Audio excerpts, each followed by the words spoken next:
on, start. Try it again.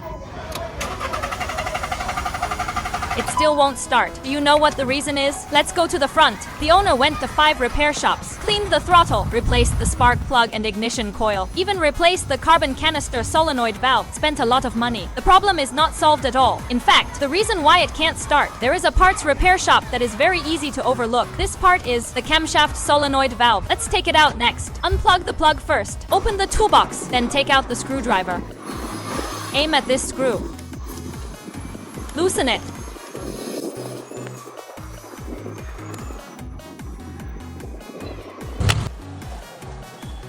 Okay, I know where the problem is. Look here, it's all oily and sludge. No wonder it can't start. Now we know where the problem is. Isn't it easy to solve it? Next, let's clean it.